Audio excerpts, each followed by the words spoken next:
Bienvenue à tous dans notre débrief. Comme à l'accoutumée, nous allons passer en revue un live, mais vraiment phénoménal, sur un thème qui a suscité énormément d'interrogations chez chacun. Zoulassant a traité du thème de la création de la Lune. C'était ce mercredi 1er janvier à 20 heures sur la page de la véritable histoire de l'homme noir sur Facebook. Il a touché au départ, bien sûr, beaucoup de théories que nous aussi, on a entendues de ci et de là. Mais avant que nous allions plus en profondeur dans le débrief, quel a été votre ressenti en un seul mot? Connaissance. Révélation. Initiatique. Exceptionnel. Émerveillement. Scientifique. Puissance. Et pour ma part, c'est phénoménal. Donc, comme à son accoutumée, il va toujours donner des éclaircissements sur tout ce que l'on peut entendre dehors, et notamment sur les versions de la Bible classique par rapport justement à la création de la Lune. Donc, nous allons faire notre premier arrêt dans cette introduction-là. Et qu'avez-vous retenu justement de cette phase d'introduction? Oui, merci, Ngengeti. Oui, par rapport à la phase de l'introduction, et au niveau des Bibles classiques, là, on sait que en fait, eux, ils ont bien copié et ils ont trafiqué, donc, et ils ne vont pas, n'est-ce pas, dans les démonstrations. Mais ce qui a retenu mon attention, c'est surtout par rapport aux scientifiques. Alors, on va dire les pseudo-scientifiques. Et à ce niveau, j'ai compris qu'il y a c'est-à-dire quelque chose qui les caractérise, néanmoins, qui les expose encore. Parce que souvent, c'est-à-dire la conjugaison, le temps de conjugaison qu'ils utilisent, c'est le conditionnel pour la plupart. Et déjà, ça veut dire qu'eux-mêmes, ils montrent qu'ils ne sont pas sûrs de ce qu'ils sont en train de dire. Et c'est très important. Mais en fait, ce qui est marrant, c'est que beaucoup de personnes, n'est-ce pas, croient à tout ce que ces scientifiques-là vont dire. Mais c'est là où on se pose, n'est-ce pas, des questions. Si des gens sont en train de poser des hypothèses et ils vont, n'est-ce pas, chercher même des choses qui ne sont pas logiques pour arriver à une affirmation, ce n'est pas la peine. Donc, c'est ce que j'ai pu retenir par rapport à cette introduction-là. Merci. Oui, moi je poursuis aussi sur ton point, Damien. Tu vois, le phénomène, la première question vraiment que je me posais toujours par rapport à la création de la Lune, c'était concernant le phénomène de l'éclipse. Et là, ils nous expliquent, selon eux, ces scientifiques-là, la création de la Lune, comment ça a été manifesté. OK. Mais après, tu rentres dans ta méditation, tu dis, bon, je vais un peu rechercher ce qu'ils sont en train de dire là, par rapport justement aux tailles des astres ou de l'astéroïde qu'ils ont pris pour expliquer. J'ai regardé la taille de la Terre, c'est 6378 km en rayon. Mars, c'est 3389,5 km. Parce qu'ils disent que l'astéroïde, là, ça avait la taille de Mars. Maintenant, la Lune, elle est de 1737,4 km de rayon. Mais quand ils nous expliquent l'éclipse, là, tu te dis, tu vois bien que la Lune et le Soleil, ils font cache-cache, quoi.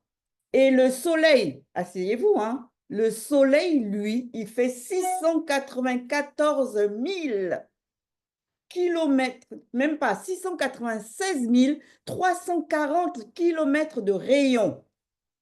Donc, il nous explique ça, qu'un astre qui fait plus de 694 000 fois la taille de la Lune est capable de faire éclipse avec la Lune ou vice-versa. Déjà, ça, c'est le premier truc que j'ai dit, mais ils nous prennent vraiment pour des pompons, hein. Une collision qui va faire la Lune, et puis cette Lune de 1700 là, va masquer quelque chose qui fait 694 000 fois sa taille. Mais bon.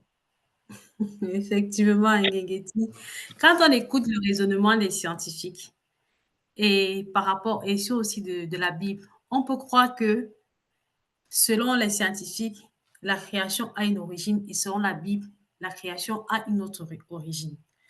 Quand on regarde un peu, selon les scientifiques qu'ils ont définis, ils ont dit que la Lune s'est formée à partir des débris restants après une énorme collision entre un gros astéroïde, comme Ligeti vient de le dire, et la Terre. Mais ils ne nous informent pas comment la Terre a fait pour se former, qu'est-ce qui a occasionné effectivement cette collision-là. Et quand tu rentres dans la Bible, on te dit que la Lune, avant d'arriver dans la Bible, on nous fait comprendre que les scientifiques nous font comprendre que le rôle de la Lune, c'est de maintenir un climat stable sur la Terre grâce à sa gravité. Et quand tu rentres dans la Bible, il te dit seulement que Dieu a créé la Lune et que selon le ciel, elle a pour rôle de préciser la nuit et de mesurer les temps. Il n'y a pas de détails, il n'y a rien. Là, on a deux origines de deux choses différentes. Et c'est à cause des raisonnements des scientifiques comme ça qu'aujourd'hui, on se rend compte qu'il y a des personnes qui se disent athées, ils ne croient en rien. Or, nous savons aujourd'hui qu'on a une seule origine. La création a été manifestée, elle a une seule origine. Et par la suite, nous allons bien mieux comprendre. Pour aller aussi dans ce que tu disais, Daniel, les scientifiques, ils aiment utiliser ce qu'on appelle les images de synthèse pour appuyer toujours leurs propos. En fait, l'image de synthèse, c'est comme un dessin animé. C'est des dessins animés qui donnent aux adultes pour leur faire croire que quelque chose existe. Et donc, ils vont utiliser ça. Il y en a plein qui vont se dire, mais regardez, il y a des images, mais en fait, c'est créé de toutes pièces.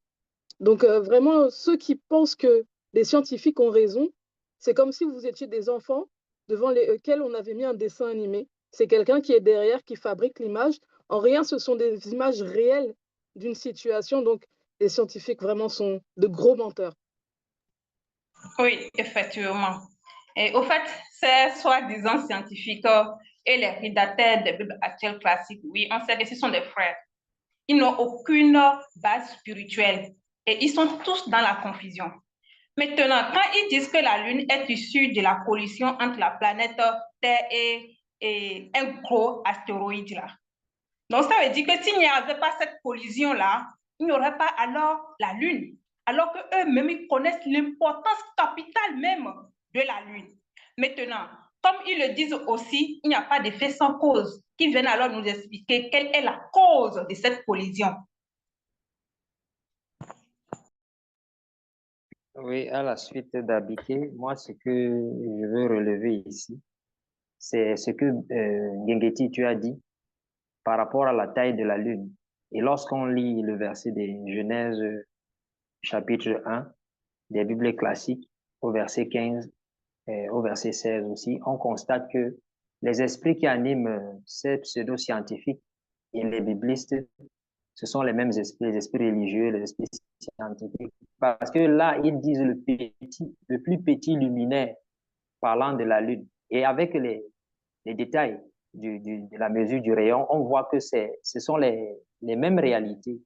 On considère la Lune là-bas comme un petit astre qui éclaire la nuit.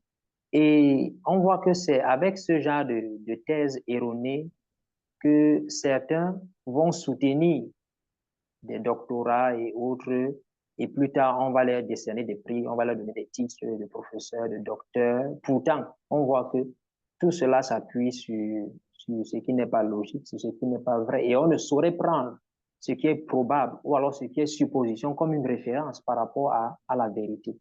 Donc, on comprend ici encore que lorsque Zulu Hassan dit que nous disons ce que nous savons et nous rendons témoin de ce que nous avons pénétré en profondeur, il dit ce qu'il sait, ce qu'il a été témoin, et on voit que cela ne peut être à la portée d'un homme livré à lui-même.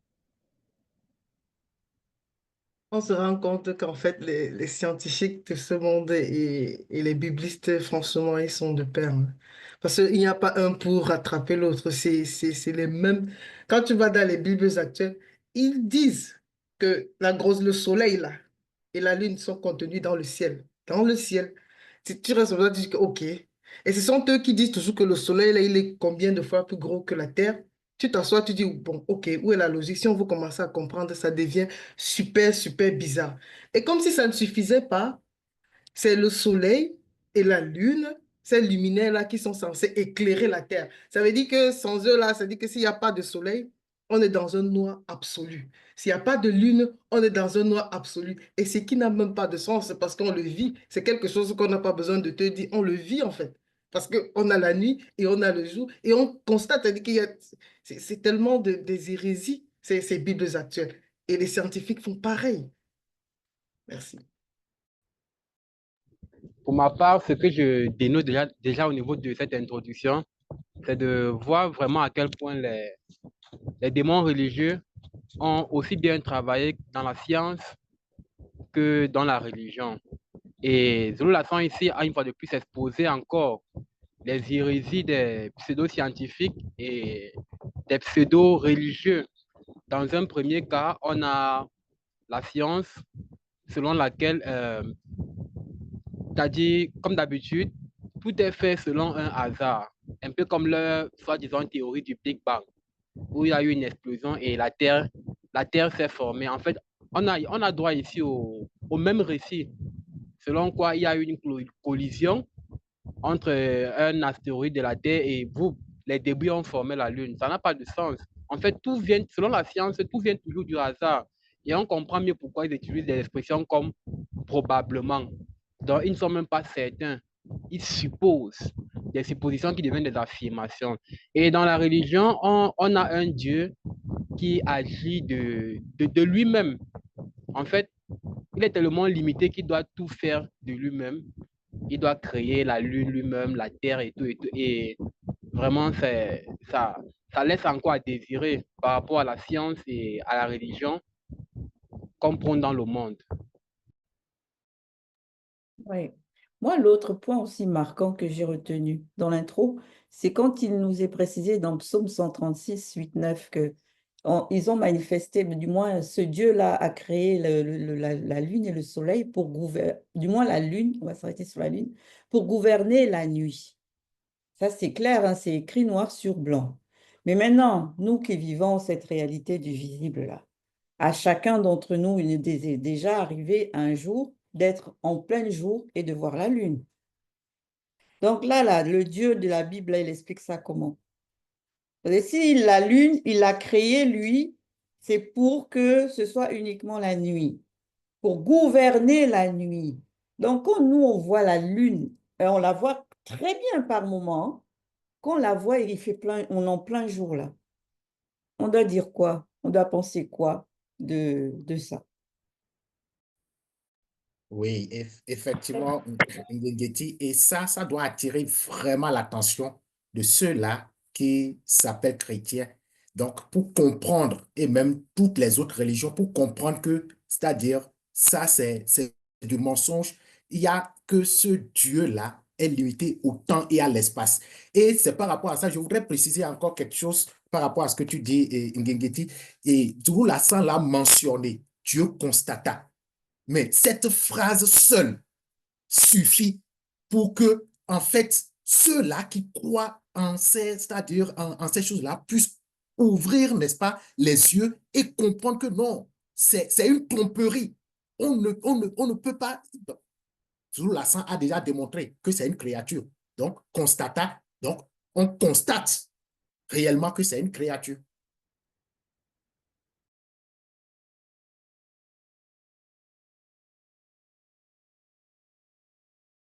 Mais une autre chose aussi, hein, on va rester un peu dans le ridicule des versions de la Bible par rapport à la création de la Lune. Comme tu as dit, il constata. Donc, ça veut dire que on voit le Dieu là quelque part, il est en train de fabriquer sa petite lune, et puis il fabrique son gros soleil, et puis la terre, et puis il se dit, bon, je vais maintenant les placer quelque part là dans le ciel là-bas. Il les place, et puis il regarde, il fait, oh, c'est bien ça, c'est bon comme ça, c'est joli. Donc, c'est-à-dire qu'en gros, il agit, il n'a même aucune préscience quand il agit, quoi. Il fait juste les choses vraiment dans le hasard. Donc, vraiment dans la religion, c'est là où la notion du hasard existe quand on voit ça à travers ce que le Dieu, là, de ces versions bibliques, a fait. C'est par rapport, même pareil avec la création de la Lune. On dit c'est la collision, mais qui a poussé, c'est qui est à l'origine de cette collision-là? Ça s'est manifesté comment? C'est tout d'un coup comme ça, boum, l'astre là est apparu et puis il a foncé droit sur la Terre et ça a explosé. Vraiment. Où il était en train de jouer aux billes, le dieu là, et puis la bille qu'il appelait astéroïde, il a poussé, il a lancé ça vers la Terre et puis ça a cogné la bille de la Terre et puis ça. Non, mais ça laisse tellement de place à l'imaginaire, mais vraiment enfantin, comme avait dénoté Bekekedi, quoi. On est vraiment dans le dessin animé, quoi, dans le Bisounours World, comme on dit. Mais bon, si vous n'avez plus rien à ajouter, Si, j'aimerais encore intervenir sur un point. ok, allez-y. Merci. J'aimerais entrer dans la parenthèse que Damien a ouverte par rapport à, à quand on dit Dieu vit et dans une autre version, on dit il constata. En fait, le Dieu des Bibles classiques, dans mon raisonnement, j'ai vu que le Dieu des Bibles classiques est tellement limité qu'en fait, on se rend compte ici que il a créé son propre temps même déjà même pour lui-même. Parce que quand on dit il vit, ça veut dire qu'avant cet instant-là, avant qu'il y ait ce temps, il n'avait pas vu. Donc, il a fallu qu'il y ait ce temps pour qu'il voie. Et ça laisse directement comprendre pourquoi, quand on regarde par exemple les représentations religieuses, on se rend compte que le Dieu des chrétiens, c'est un vieux barbu assis sur un trône en or. C'est-à-dire que selon eux, ce Dieu-là est contenu dans un espace et le temps qu'il a créé agit sur lui. Mais si ce temps-là agit sur lui, d'où vient dans la notion de Père éternel? Mais il n'y a donc pas d'éternité vu que ce temps agit sur lui. Franchement, c'est des hérésies, des trucs qui n'ont pas de sens, des barlivènes. Oui. Effectivement. Oui, il a pour tout ça aussi, toutes ces anomalies qu'on vient de relever, mais le seul Dieu, il a constaté que tout était bon. C'est ça, au fait, tout était parfait pour lui, donc il n'y a rien à reprocher. Et c'est ce que aussi, mais ceux-là qui croient, que ce soit même les rédacteurs des Bibles actuelles classiques, que cela soit aussi les faux pasteurs, que cela soit également les scientifiques, c'est ce qu'on est en train de voir aujourd'hui. Tout ce qu'ils font pour Dieu, c'est que tout était déjà bon. Non, au vu de tout ce que vous venez de dire là et ce qu'on a souvent démontré sur ce panel par rapport à l'esprit qu'il y a derrière le Dieu des religions, on comprend aussi que ce sont ces mêmes esprits-là qui inspirent les scientifiques, toujours dans le but de laisser, on va dire, l'homme noir en particulier, parce qu'ils sont toujours en train dans le sens des voix, ils essaient leur suprématie de on connaît, c'est nous qui savons et tout. Toujours dans le but de laisser l'homme noir plonger dans une servitude extrême.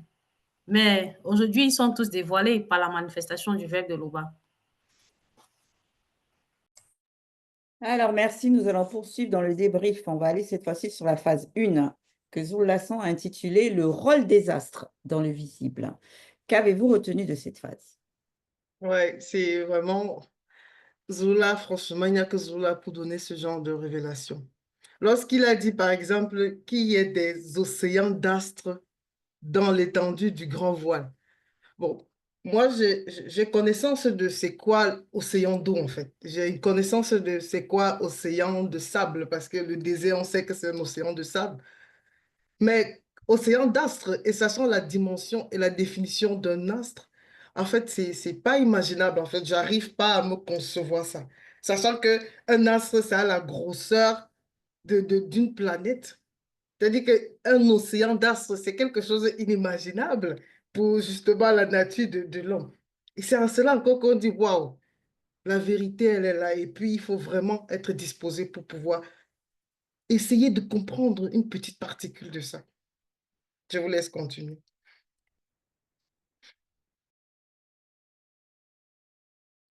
Comme tu le dis, Loris, effectivement, lorsque Zulu Lassan a mentionné, toujours dans la continuité de ce que tu disais, il a dit dans la phrase, c'était destiné à opérer des mouvements. J'ai révélé cette partie-là. Là, j'ai compris qu'on parle de mouvement, c'est effectuer un changement de position dans l'espace, de séparation entre le jour et la nuit. Ici, déjà, de ce que nous pouvons constater dans notre réalité du visible, c'est qu'on a la possibilité de voir comment le nuage passe de blanc, je vais dire, à l'obscurité. Souvent, pour voir ça, c'est visible de nos yeux. On a cette possibilité de voir là et c'est de façon progressive. Et aussi, on a aussi la possibilité de voir comment l'obscurité peut prendre de l'ampleur et on voit comment le jour est en train de disparaître au fur et à mesure, autant pour moi la lumière du jour. Et en ce moment, on voit sur cette étendue-là, quand la nuit, le jour disparaît et que la nuit, l'obscurité prend place, sur cette étendue, il a manifesté qu'il y a des étoiles aussi qu'on peut regarder, nous, de notre dimension du visible, si c'est visible. Et là, Zulula, ça nous a aussi révélé que derrière ça, il y a des entités qui ont été manifestées par la manifestation de la volonté de l'OPA. Et ça, c'est quelque chose que nulle part ailleurs on pouvait l'entendre si ce n'était Zulula San. Oui, j'aimerais continuer dans ce que tu dis, Daniel, puisque de nos jours, les scientifiques, ils essayent de faire passer tous les astres pour quelque chose, juste pour qu'ils décorent, on va dire, d'une certaine manière, le ciel, l'espace, etc.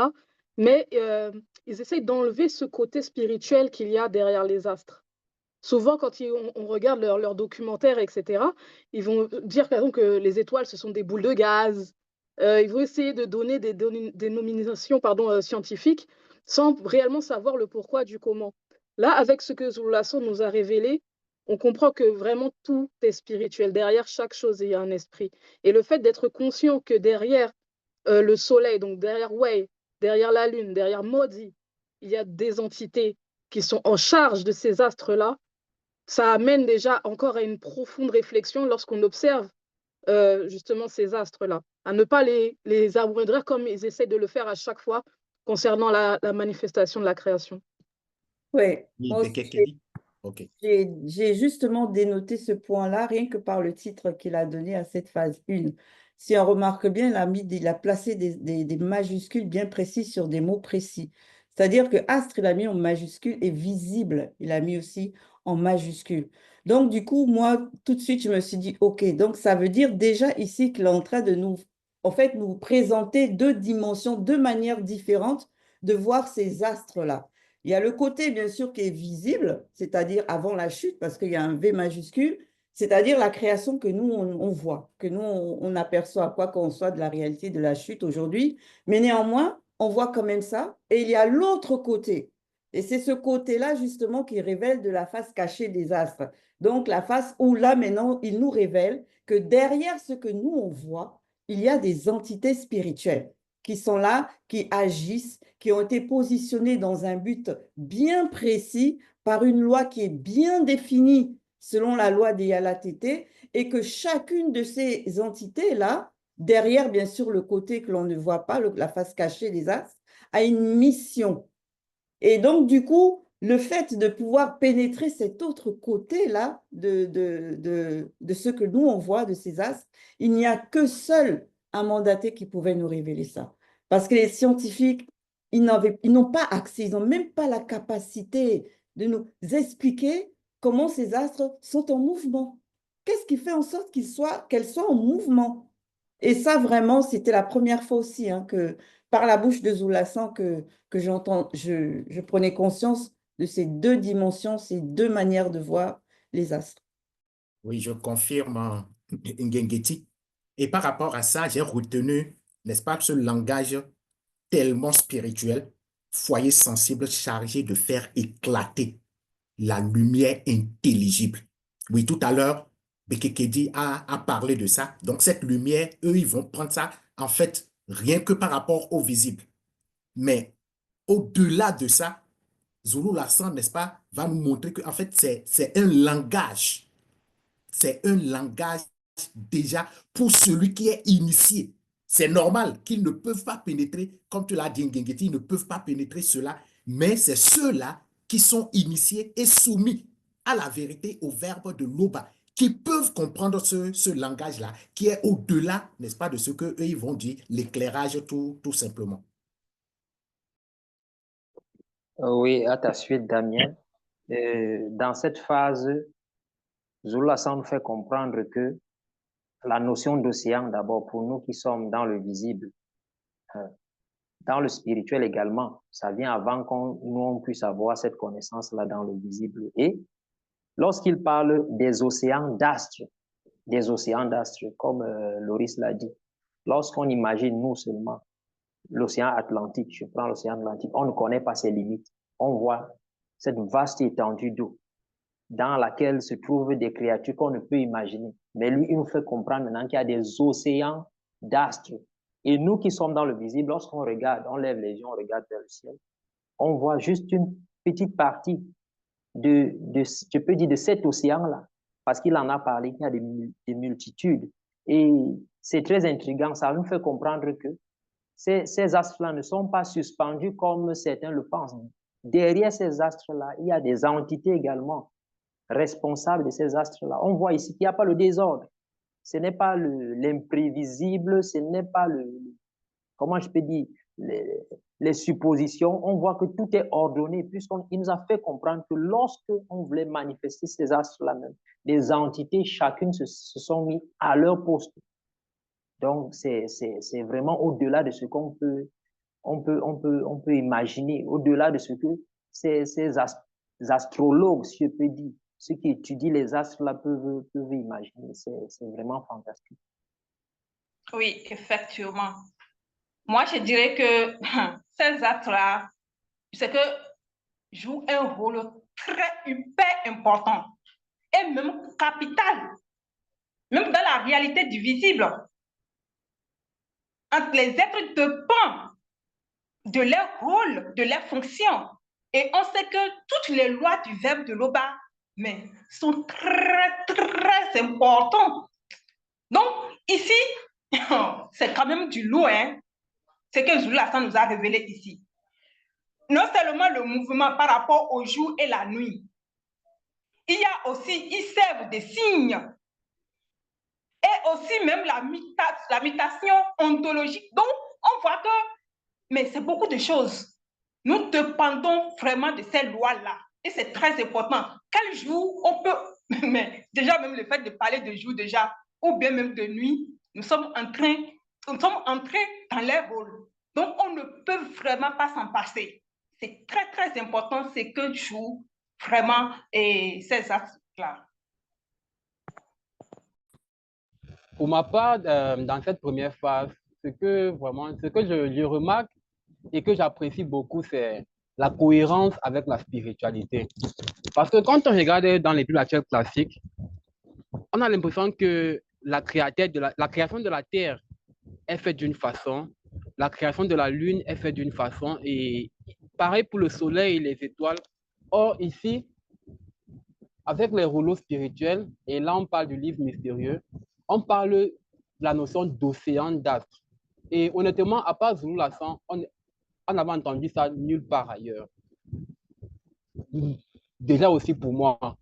Et la plupart des gens vont dire, mais comment ça, océan d'astres? Déjà, rappelons-nous que l'Oba, par la manifestation de sa volonté, a manifesté toutes choses à partir des eaux primitives. Et ici, nous parlons des astres, donc du soleil et de la lune. C'est cette même eau-là qui a été utilisée pour tracer des cercles, comme on a dit, pour manifester ces astres-là. Et comme Zulason avait déjà expliqué, toute chose est faite à base d'eau. Toute chose, que ce soit le vent, la pluie, toute chose, mais juste sur différentes matières. C'est-à-dire, l'eau qu'on boit n'est pas de la même densité que, par exemple, l'eau de pluie ou bien ou l'eau des univers, des multivers, etc. En fait, tout est fait à base de ce qu'on comprend ici, mais de différentes densités. Donc, que cela ne choque pas les gens quand on parle d'océan d'astres. Non. À la base, tout vient de cette eau primitive-là qui a été utilisée. Ok. Moi, dans tout ce que j'ai retenu véritablement dans cette phase 1 là, c'est que la voûte étoilée, c'est comme un livre mystérieux. Parce que c'est là où tu comprends pourquoi il parle de lumière intelligible. Tu dis, ben, lumière intelligible, pourquoi? Quel message elle veut le transmettre? Qu'est-ce qu'elle donne comme signe? À qui? Pourquoi? Quand? C'est codé. Tout ça, c'est codé. Mais il nous révèle aussi que c'est vrai que c'est codé, mais c'est quand même accessible. Certes, pas n'importe qui, mais c'est accessible. Et ça, c'est vraiment quelque chose qu'on doit louer dans la spiritualité selon le grand ordre des choses, quoi. C'est que tout a véritablement un sens et calculé à un temps précis pour un temps connu. Et ça, c'est juste merveilleux. Donc, nous allons poursuivre dans ce débrief parce qu'on a beaucoup de choses à dire sur ce thème qui est très fascinant. La phase 2, Zul Lassan l'a intitulée « La face cachée de la Lune ». Qu'avez-vous retenu de cette phase?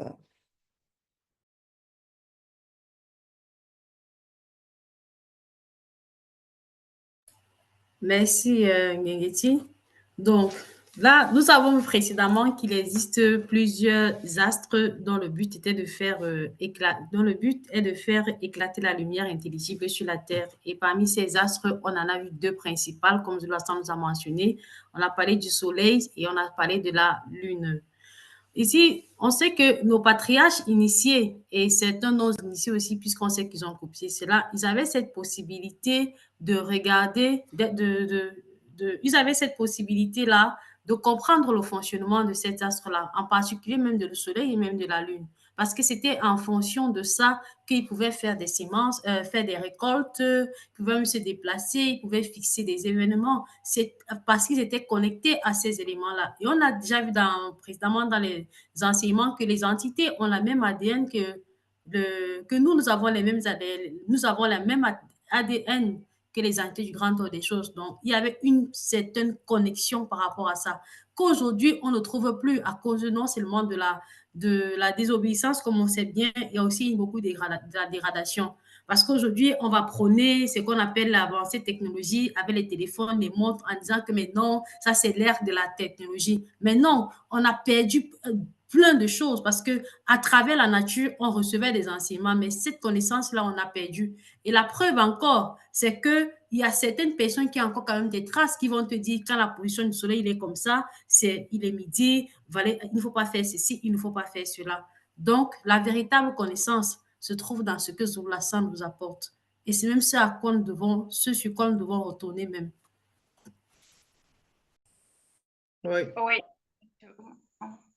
Oui, effectivement. Au Abike, fait, Loris qui s'exprime en premier. ah d'accord. La parole Merci. Merci, Abike. Il y a quelque chose qui m'a marqué quand même et qu'on peut le constater même de nos jours, c'est que si on va par exemple à des événements en soirée et qu'on se retrouve à veiller toute la nuit, soit à cause des cérémonies, lorsqu'on rentre, on a de la difficulté à récupérer. On a besoin de plusieurs jours pour récupérer juste ce moment-là.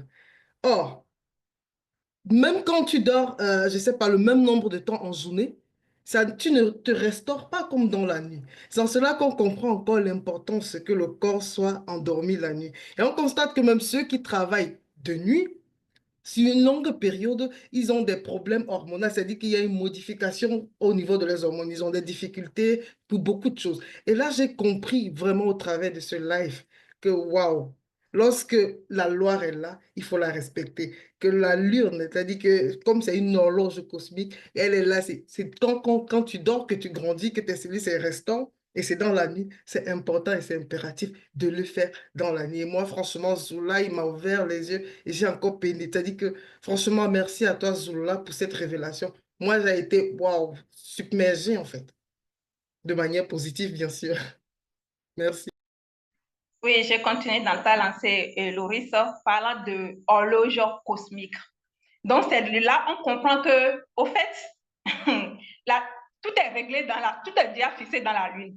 En ce qui concerne même nos rendez-vous, les fêtes, tout ce qu'on pouvait avoir dans cette réalité du visible qui est relative au temps. Maintenant, je trouve quand même heureux les initiés parce que eux, ils ont la capacité de pouvoir lire en fonction du temps. Même quand ils vont se déplacer d'un endroit A à B, ils savent le temps. Mais ce temps-là également a été déjà réglé, fixé dans l'horloge cosmique qu'est la Lune. Donc, on ne fait que lire, tout simplement. On ne fait que lire ce qui se fait. Bon, quand je parle de lire, ça n'a rien à voir avec les dates qu'on lit aujourd'hui. Mais par rapport à l'époque, par rapport à chaque mouvement, c'est juste la nomination ou la lecture. Maintenant, cela, ce n'est pas seulement au niveau des hommes, mais on peut voir ça aussi au niveau de certains oiseaux. Je peux nommer ici le cas des coqs. On sait que le coq aussi a cette capacité-là de pouvoir vraiment capter cette fréquence par rapport à l'horloge. Et c'est quelque chose qui est impeccable. Ce que j'aimerais aussi ajouter, du coup, c'est que avec tout ce qu'on a reçu juste dans la phase 2, comment certains peuvent encore penser que la Lune est arrivé d'une manière hasardeuse. Comment quelque chose d'aussi précis, qui apporte autant de précision par rapport à la vie, on va dire, sur Terre, comment cela pourrait être le fruit du hasard ou le fruit d'une malencontreuse collision entre un astéroïde et... Non, mais à un moment donné, il faut quand même avoir l'intelligence de se dire qu'on ne sait, si on ne sait pas, on s'assied et on apprend. Et avec ce que Monmon justement a donné, on voit vraiment qu'ils se sont mis à l'œuvre pour pouvoir vraiment dénaturer encore, et en tout cas essayer de dénaturer ce qu'est la Lune. Et c'est quand même chaud, c'est terrible. Moi, je Moi, vais déjà, ce que pointer du doigt comment on dit ça, les idées reçues qui nous ont transmis tous ces scientifiques-là. Parce que c'est vrai qu'on nous a toujours fait croire jusqu'alors que le soleil, il sert à éclairer la Terre. On a tous cru en ça, que le soleil servait à éclairer la Terre et la lune elle servait à éclairer la Terre aussi durant la nuit. Mais là, dans la précision de la spiritualité, donc Kalata Dimsi et tout, on nous révèle bien, on donne la précision, hein, que le soleil, lui, il est là pour éclairer les êtres durant le jour. Et la nuit, elle fait de même, mais durant la nuit. Donc, ça veut dire déjà qu'on dissocie le soleil et le jour, et la nuit et la lune. Ça veut dire que s'il n'y a pas de soleil, il y aura toujours le jour. Et s'il n'y a pas de lune, ben, il y aura toujours aussi la nuit. C'est ce qu'on nous révèle ici avec précision. Et quand on pousse la réflexion, on dit, mais c'est vrai que c'est logique ce qu'on nous dit là. Parce qu'avant qu'on ne manifeste le soleil et la lune, c'est-à-dire Modi et Wei, on nous a bien fait comprendre qu'au commencement, il a été dit que la lumière soit et la lumière fut. Donc, ça veut dire qu'on a d'abord manifesté la lumière, donc le jour. Et on sait que ce jour-là, cette lumière-là, elle s'émane de l'obscurité initiale.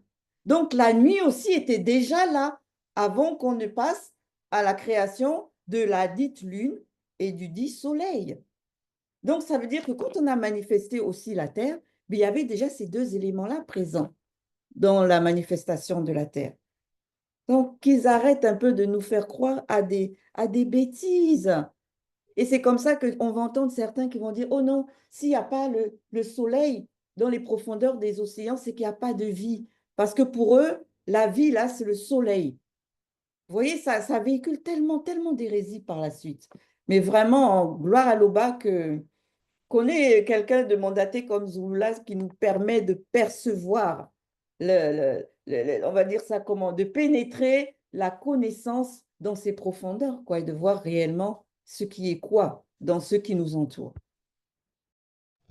Merci Ngengeti, c'est vraiment très remarquable ce que tu cites là et c'est justifié parce que quand on regarde même parfois, on se réveille le matin, il n'y a pas de soleil, il est 6 heures, mais on va voir, il fait jour, il y a de la lumière. Ça démontre qu'en fait la Terre, comme tu l'as dit, a sa propre lumière. Et vu que tu parles de précision, c'est une chose aussi que moi je voulais toucher parce que le point sur lequel je voulais aussi toucher, c'est quand on parle, par exemple, on parle dans le livre mystérieux d'illumination majeure. Dans la spiritualité, il n'y a pas de hasard, comme on l'a dit tantôt, parce que le hasard n'existe pas. Ici, on dit le soleil a été manifesté pour l'illumination majeure sur les êtres durant le jour et la lune durant la nuit. Or, dans les bibliothèques classiques, ils disent que le soleil elle a pour éclairer le jour et la lune la nuit. Or, parfois, tu peux te réveiller le matin, mais tu vois encore la lune. C'est pourquoi on parle toujours de précision. C'est important la précision. Ici, on dit illumination majeure. Donc, c'est-à-dire, quand on regarde la nuit, si on compte la majorité des heures, bon, selon notre époque, on va voir que la lune a plus éclairé durant la nuit. Mais il peut arriver que le matin, on trouve, et de la même façon, le soir aussi, parfois, on va voir, il est peut-être 19 heures, mais le soleil est encore là. Donc, c'est vraiment important la précision. Et bon, je m'arrête d'abord là pour un premier temps. Oui, merci. Oui, Merci, Yves. Oui, bon, je peux aller? OK. Oui, c'est par rapport à la qualification qui suit, n'est-ce pas, la Lune. Donc, c'est mis mystérieuse, la Lune mystérieuse. Et là, déjà par rapport au visible, ça intrigue. Parce que adolescent, même là, jusqu'à maintenant, là, quand je regarde, c'est-à-dire l'immensité, n'est-ce pas, de l'espace, et quand la nuit se manifeste, tu vois, c'est-à-dire ça éclaire. Je me pose la question, mais est-ce qu'il y a d'ampoules ou de luminaires qu'on peut aller placer quelque part pour éclairer de cette manière? Aujourd'hui, on a besoin des milliers de lampadaires pour qu'une ville, n'est-ce pas, soit éclairée. Donc, déjà le côté visible. Et là, quand on nous dit encore la face cachée de la Lune, ce n'est pas n'importe qui va pénétrer. Et c'est là maintenant qu'on voit que aujourd'hui, c'est-à-dire les Chinois, et Zulu Lassan l'a mentionné, les Chinois qui se lèvent pour dire qu'eux, ils sont allés à la face cachée de la Lune. C'est toujours cette distraction-là qu'il veut amener. Donc, qu'on sache ici, ils ne peuvent pas. Parce que même ce qui est dans le visible, ils ne comprennent pas pour le moment. oui, je vais aller toujours dans ton sens par rapport au rayonnement de la Lune mystérieuse. Comme tu le dis, lorsque la Lune brille dans la nuit, vu que nous sommes déjà dans l'obscurité, son rayonnement a un effet qui intrigue, qui impressionne. Et comme Zola l'a dit, c'est l'une des principales sources de lumière. Et on voit que cette source de lumière-là n'est pas artificielle. Parce que les scientifiques, eux, ils veulent créer des sources de lumière dont ils ont un contrôle. On voit là que la Lune, elle, elle est vivante, si je peux le dire. Et elle dégage un rayonnement qui a un impact sur ceux qui sont sur la Terre. Zola, ça nous a fait comprendre que c'est pendant que, comme Loris l'a dit, pendant que nous dormons, que nous grandissons. Lorsque nous sommes petits, nous vieillissons également pour ceux qui sont déjà en train d'aller vers la vieillesse. Donc, la Lune a un impact, je peux dire, spirituel, au-delà de ce que nous voyons par son rayonnement visuel. Donc, Zola ici nous amène à comprendre que le côté caché, le côté mystérieux de la Lune ne peut être compris ou alors ne peut être à la portée de ceux qui ne sont pas dans le Verbe ou de ceux à qui le Verbe n'a pas manifesté la grâce pour entrer dans les profondeurs de la compréhension de ce mystère-là. Donc, nous voyons aussi que la Lune n'est pas simplement ce que nous voyons là. Au-delà de ce que nous voyons, lorsque la nuit se manifeste, il y a un côté mystérieux, un côté intriguant, un côté qui nous amène encore à craindre, à comprendre que l'Oba, créateur unique, est au-delà de ce que on ne peut même concevoir ni imaginer. Oui, effectivement, bon, il y a un côté mystérieux, un côté que l'on ne voit pas. Et c'est ce côté-là, justement, que dans la phase 3, Zul Lassan nous a justement exposé. Il a intitulé cette phase « Explication de la création, formation de la Lune ». Qu'avez-vous retenu de cette phase?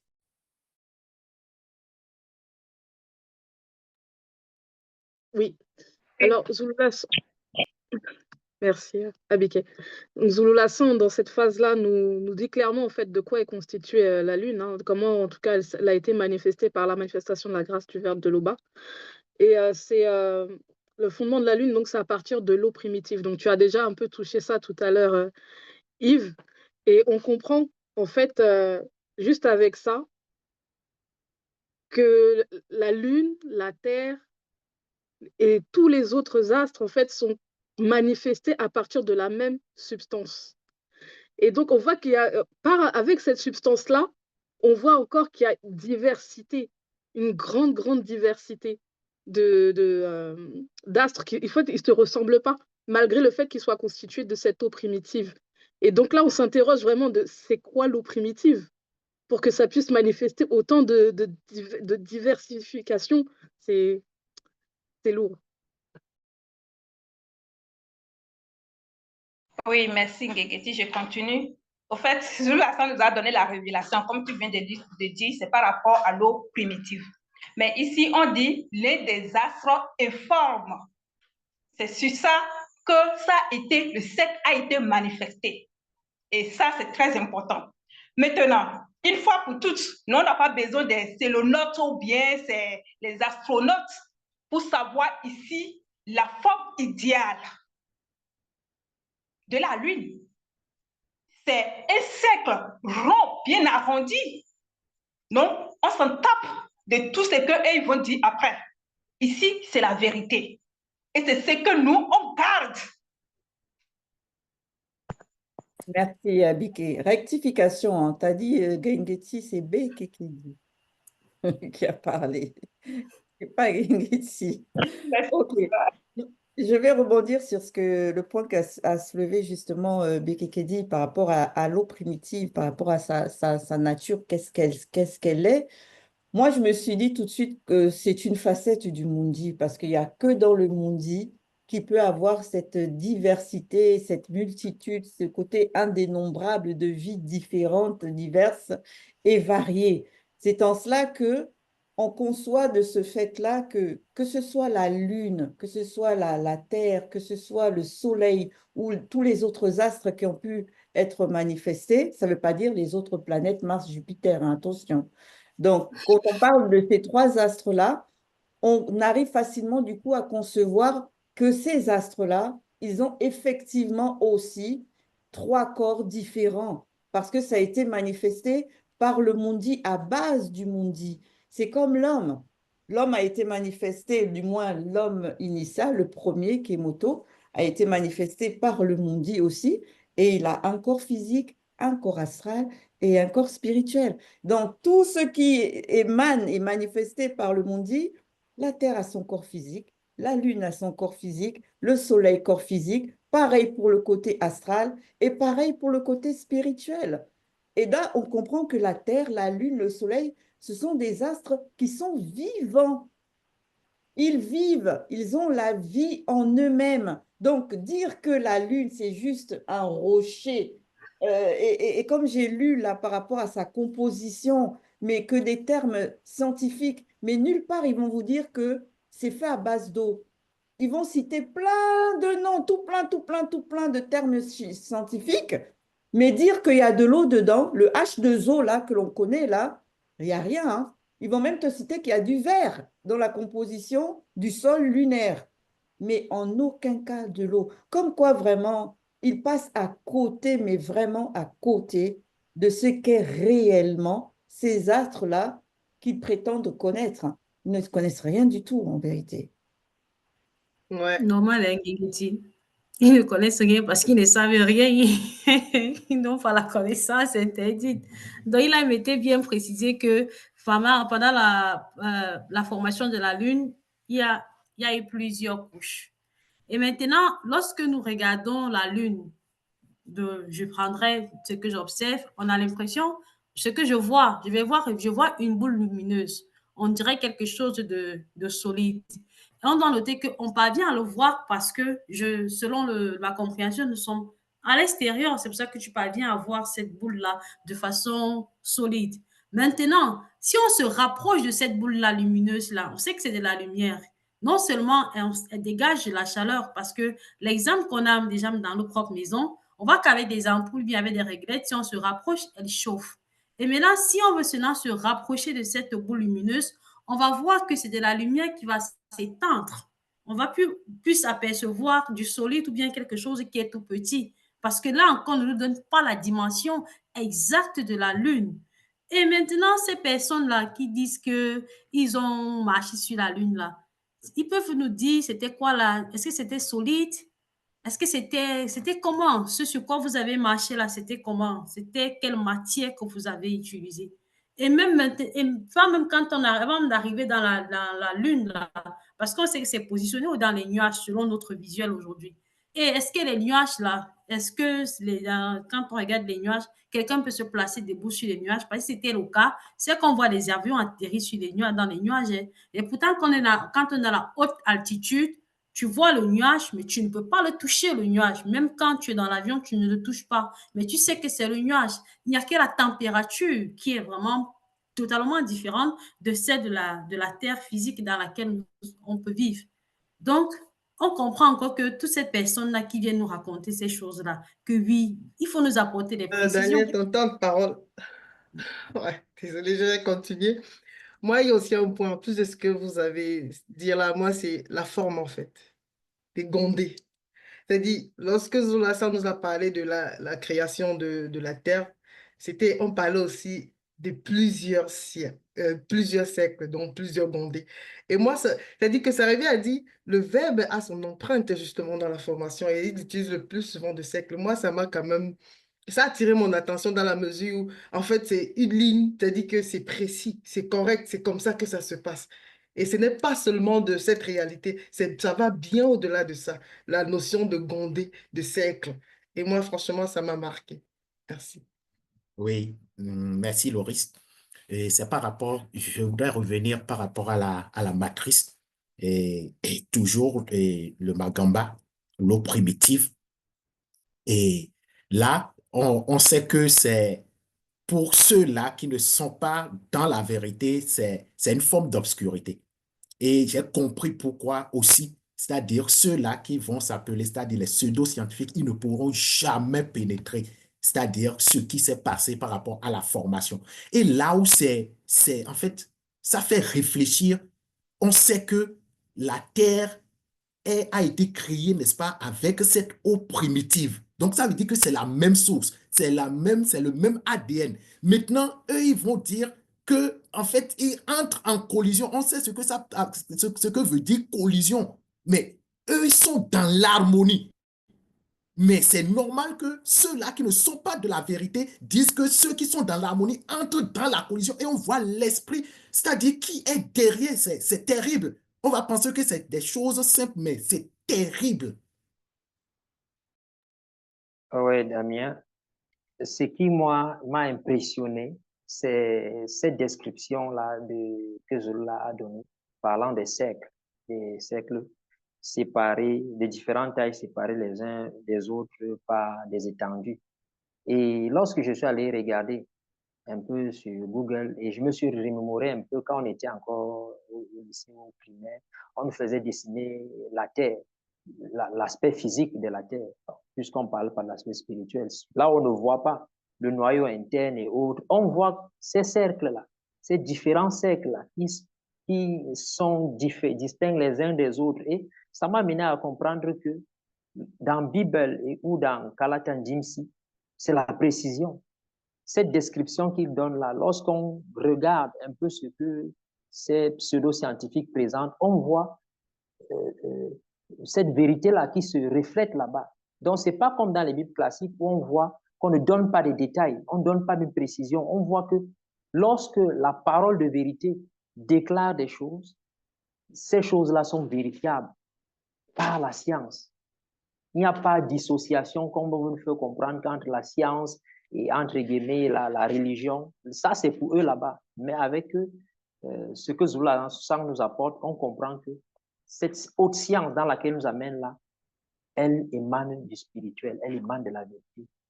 Le verbe de Loba nous donne de pénétrer. En plus de tout ce que vous avez mentionné, tout comme toi, bon, moi j'apprécie aussi la cohérence et la précision, une fois de plus, de la spiritualité authentique. Parce que quand on regarde et qu'on y réfléchit bien, ici on parle d'eau primitive, ce qu'il avait déjà mentionné bien avant, et on parle des cercles, comme tu l'as dit. Et ça prend tout son sens quand on y réfléchit bien parce que, en fait, quand on parle d'eau primitive, en fait, on parle d'une eau qui n'a pas à la base de forme. C'est un peu comme un océan ou un fleuve. En fait, ça n'a pas de forme. Mais si tu prends par exemple un gobelet, un verre ou bien peu importe, en fait, cette eau-là va prendre la forme du récipient ou du contenant que tu vas utiliser. Et ça nous permet un peu de comprendre ici là, ces manifestations-là, ces astres-là. Quand on parle de tracer des cercles, en fait, c'est donner une forme à cette eau primitive-là, en fonction de la manifestation de sa volonté. Et vraiment, c'est tout à fait logique. Oui. Le point aussi que j'ai beaucoup apprécié par rapport à la précision dans la spiritualité, c'est par rapport aussi au cercle, mais dans plus le côté que ce sont des limites, comme des lois qui sont établies, données pour que ça ne déborde pas, pour que ça reste contenu, circoncis dans ces cercles-là.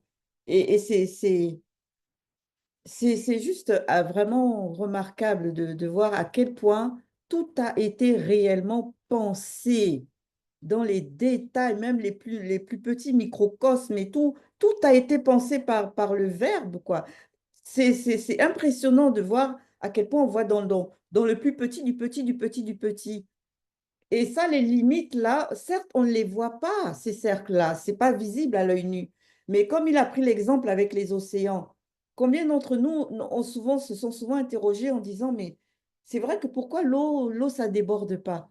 Quand on voit les vagues arriver, ça vient, ça part, ça ne déborde pas, c'est contenu. Sauf bien sûr quand il y a on va dire, les grands cataclysmes tels les océans marins ou des volcans marins, c'est là on voit que l'eau, on va dire, elle va rentrer dans les terres. Mais bon, ça, c'est un autre phénomène bien particulier qui a lui-même aussi une signification. Mais ça, c'est une parenthèse. Mais sinon, dans la logique, mise à part ces particularités-là, l'eau reste contenue. On peut voir ça venir, partir. Ça reste en place. Et on prend conscience qu'il y a véritablement des lois établies. Et les eaux là, quoique des eaux de la chute, mais néanmoins il y a des entités derrière, elles respectent forcément une loi qui leur est donnée. Et c'est juste magnifique ah, mince, mais vraiment, la création, c'est quelque chose, hein.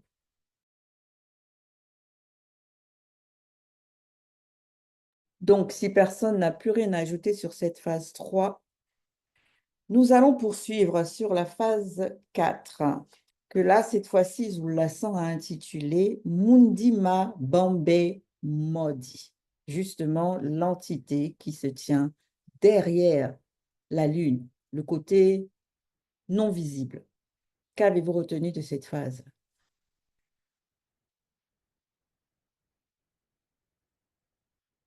Ok, merci. Franchement, la spiritualité, ce n'est pas de la rigolade. Et tout ce que l'Oba par son verbe manifeste est digne de considération, de puissance qui va avec.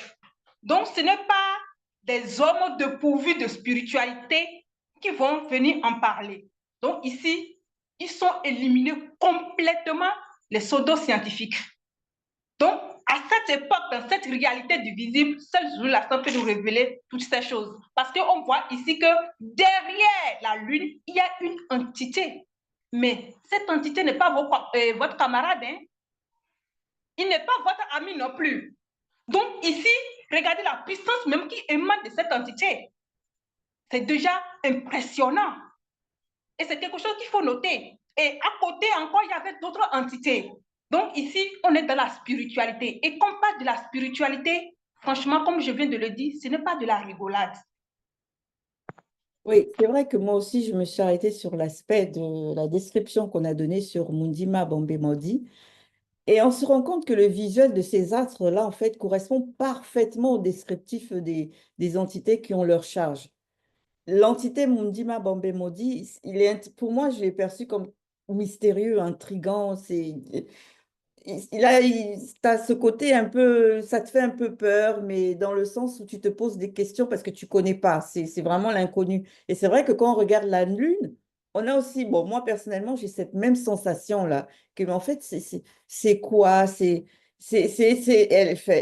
très mystérieux, la Lune.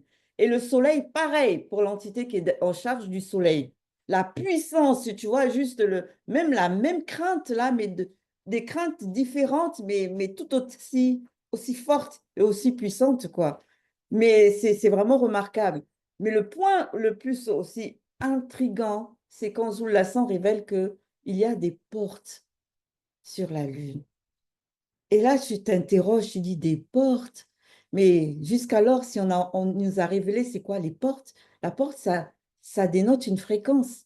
Donc, ça veut dire que on a la possibilité, rien qu'en voyant la lune que l'on voit là, en fonction de notre état de conscience, de percer ou de percevoir la lune de manière différente en fonction de la porte que l'on va ouvrir par rapport aux portes de la lune.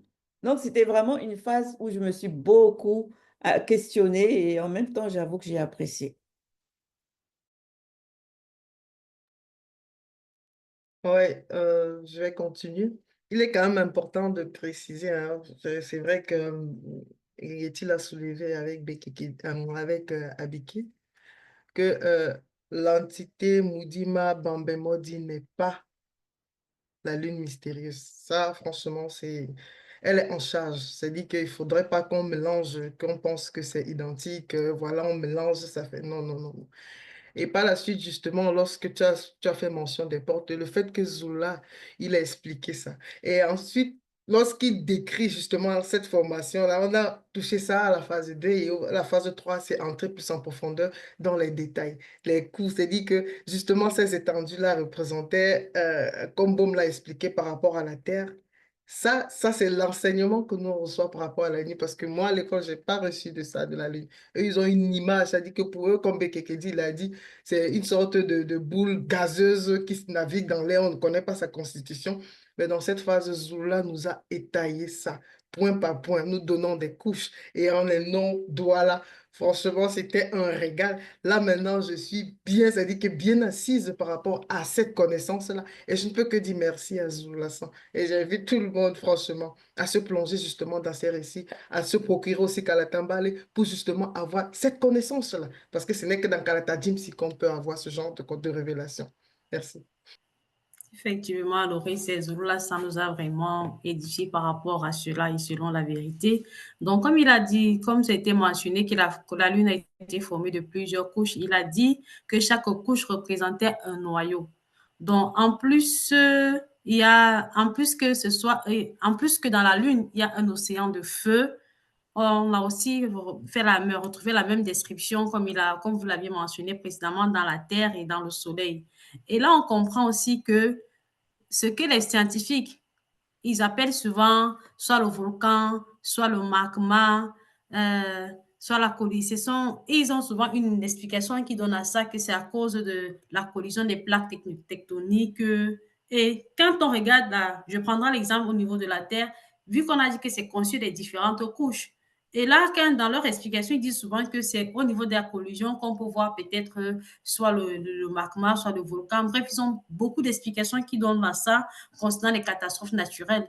Mais aujourd'hui, avec ce que Zoulassa nous apporte, on sait que tout est d'abord spirituel et que derrière la terre même dans laquelle nous vivons, c'est une entité. Il y a une entité qui est derrière. Et lorsqu'il y a ce que dans les médias, on appelle catastrophe naturelle, réchauffement climatique. Non, en fait, c'est que l'entité qui est en charge de la terre sait quand est-ce qu'elle doit exercer un certain châtiment. Ce n'est pas parce que l'homme a eu quoi, l'homme du visible peut faire quoi que ce soit, mais non, mais c'est en fonction de ce qu'elle doit faire et en fonction de ce qui se vit à cet endroit-là. Et là, ce n'est que Zoula San qui nous révèle cela. Et merci, Si tu Daniel. permets, Damien, Ok. dans cette phase-là, Zoulassou n'a pas dit que c'est l'entité qui est en charge de la Terre qui manifeste, qui applique des châtiments. Il ne nous a pas donné la description de la mission précise de l'entité qui est en charge de la Terre.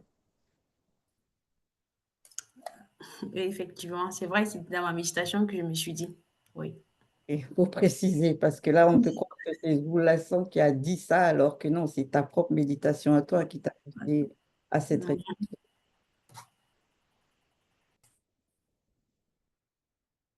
D'accord.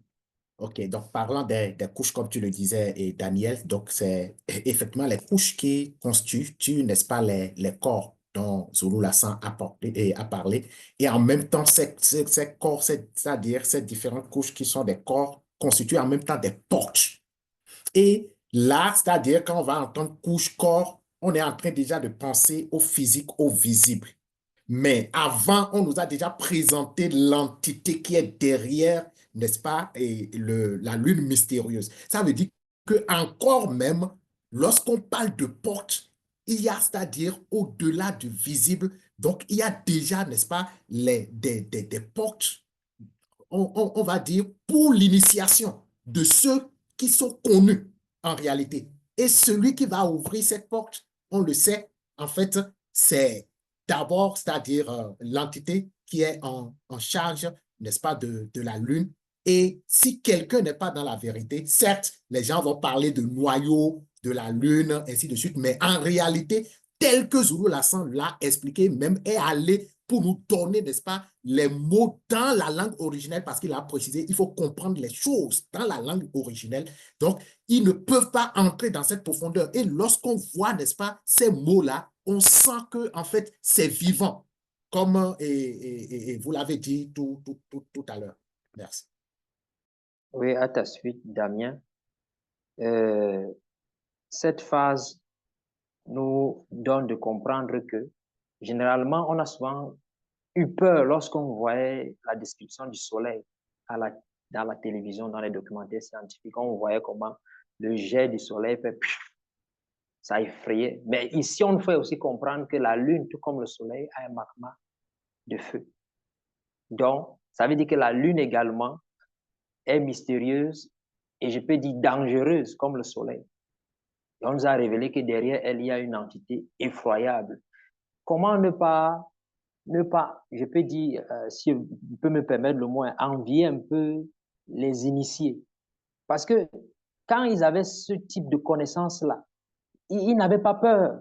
Même s'ils marchaient dans la nuit, ils n'avaient pas peur parce que déjà, ils savaient que même quand la lune l'éclaire, derrière la lune, il y a une entité et cette entité est son frère spirituellement parlant.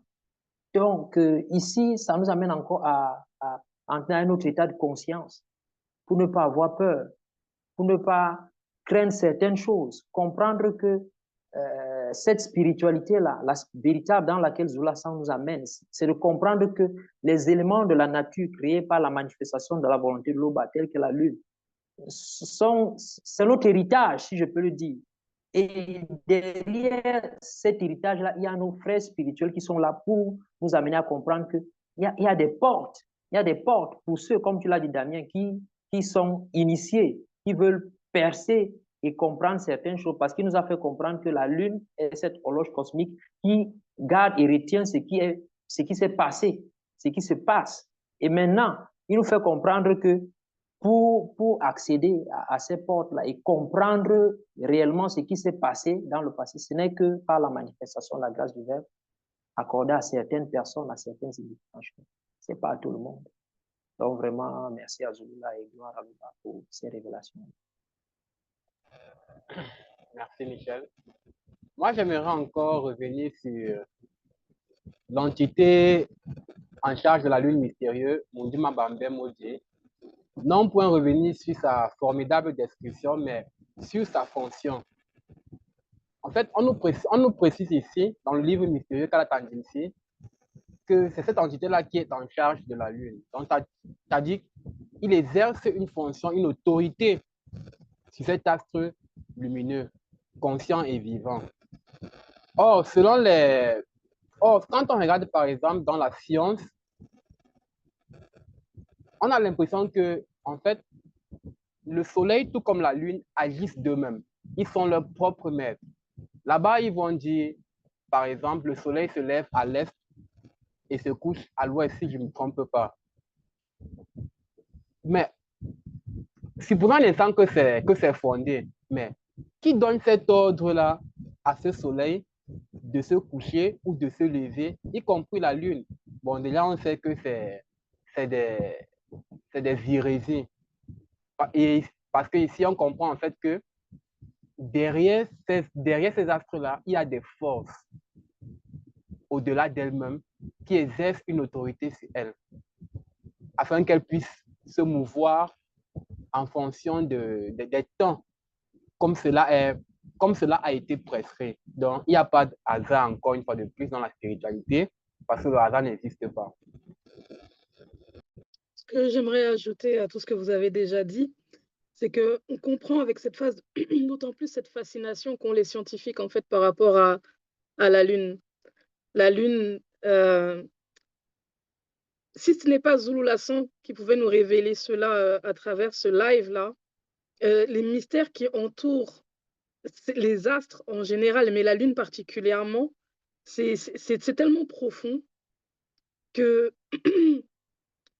dans les scientifiques, eux, ils vont essayer de se baser juste sur le visible, en fait. Vraiment, ça va être vraiment basé que sur le physique. Et dans cette fascination, ils vont s'imaginer des choses et ces imaginations-là vont devenir des affirmations. Donc, c'est terrible de voir à quel point, sans la connaissance, on ne peut pas comprendre véritablement ce qu'est la Lune et qu'il n'y avait que Zulasso qui pouvait nous le révéler. Je suis désolée, ma voix est en train de partir. Oui, c'est vrai. Donc, du coup, on peut concevoir comment aujourd'hui certains vont voir, enfin, les différentes analyses que les gens vont avoir après l'observation de la Lune. Là, ça dénote bien, en fait, de l'état de conscience de chaque individu, qu'il soit connecté ou pas connecté, bien sûr, par le verbe, quoi. Et quand tu n'es pas connecté par le verbe, et comme dit Bekekedi, tu vois juste le truc de manière, voilà, ce que tu vois, et tu décris en fonction. D'autres vont voir des taches dans la lune, d'autres vont dire que c'est des formes physiques, que, une femme et un enfant, d'autres vont... En fait, chacun vraiment va aller de son imagination pour décrire ce qu'il voit. Alors qu'avec déjà un autre état de conscience, une autre fréquence, Zul Lasson révèle que non, les trous là, c'est des cratères. C'est comme des cicatrices par rapport au magma. Donc, quand on voit ces petits cercles-là, c'est pas ce qu'on s'imagine avec l'état de conscience, on va dire, de la chute, quoi. Et il va même encore plus loin en disant qu'il y a même encore d'autres fréquences, d'autres portes, mais là, c'est que exclusivement les initiés, initiés par le Verbe, qui peuvent atteindre ces révélations-là. Et c'est là on comprend que c'est par rapport au code de la Lune, par rapport à ces messages qu'elle garde, qu'elle détient depuis des générations, par rapport aux événements qui se sont produits. Et là, effectivement, voilà, aujourd'hui, on a un mandaté et c'est lui qui nous révèle tout ça, quoi. Ça veut dire il a cette capacité-là, justement, d'aller au-delà et de pénétrer ces portes qui sont impénétrables pour le commun des mortels. Et aujourd'hui, on a le fruit de ce de ce qu'il nous révèle aujourd'hui. On comprend avec toutes les histoires de nos patriarches, tous les codes qu'il y a dans Kalata Dimsi. Beaucoup se disent, mais d'où il tient? D'où il sort? Il tient toutes ces sources, mais d'où il sort tout ça? Eh ben là, on a un aperçu hein, de d'où il tient, d'où il sort tout ça. Et c'est juste magnifique. Donc, si vous n'avez plus rien à ajouter, on va poursuivre dans notre débrief. On va aller à la phase 5. Explication de la pleine lune. Ah, qu'avez-vous retenu de cette phase? Bon, comme d'habitude, hein, les scientifiques, hein, ils nous ont vendu du rêve avec ces mensonges terribles. En disant, en nous faisant croire que la pleine lune, en fait, c'est dû à l'illumination du soleil, en fait. Que ce sont les rayons du soleil qui, comme si la lune faisait office de miroir, en fait. Ça réverbère et puis ça renvoie par la suite cette luminosité vers la Terre. Moi, j'ai déjà eu à observer, quand j'étais même plus jeune, hein, je me disais, bon, on va voir si quand même ce qu'ils disent, si c'est vrai. Quand on observe souvent même que la lune est lumineuse d'un certain côté, le soleil peut être carrément ailleurs, en fait. Ce n'est même pas, ça peut même pas, on va dire, étayer ce qu'ils vont dire. Par exemple, s'il fallait qu'il y ait réverbation, il aurait fallu que ce soit dans le bon sens. C'est-à-dire que, par exemple, le soleil est là, la lune est là, pour qu'il y ait le croissant, comme ils disent ici. Mais des fois, le croissant est là et le soleil est là-bas. Non, mais, et comment ils vont expliquer ça vraiment? C'est pour dire que tout ce que les scientifiques disent, encore une fois, hein, je le répète, c'est du n'importe quoi. Il y a un groupe de personnes qui ont une phrase qui savait véritablement qui savait être vrai quand on y réfléchit, quand on regarde bien. Ils disent, le système actuel nous ment en réalité et nous dit la vérité dans les films. Et c'est vrai, parce que, comme l'a expliqué Bekekeji, ils vont expliquer le phénomène de pleine lune du fait que le soleil éclaire éclaire pleinement la lune. Donc, c'est-à-dire, là, on la voit dans son entièreté. Or, quand on regarde, par exemple, dans les films ou dans les animés qui vont nous produire, on se rend compte que c'est tout autre chose. Parce que dans les films, on va voir, comme l'a mentionné Zulu Lasson, la notion de loup-garou, c'est-à-dire des gens qui vont se transformer pendant la pleine lune. On va voir des batailles spirituelles. Il y aura des batailles spirituelles. Et moi, je me rappelle les films ils tournent parfois des films sur l'époque des dragons, des guerriers à l'épée et tout ça. Ils vont toujours dire nous déclarons la guerre à tel territoire et à la 7e manifestation de la pleine lune. En fait, ils se repéraient par rapport à la pleine lune pour marquer des temps. Et c'est ce qu'on nous dit ici. C'est ce qu'on nous fait comprendre ici. Donc, c'est absolument vrai.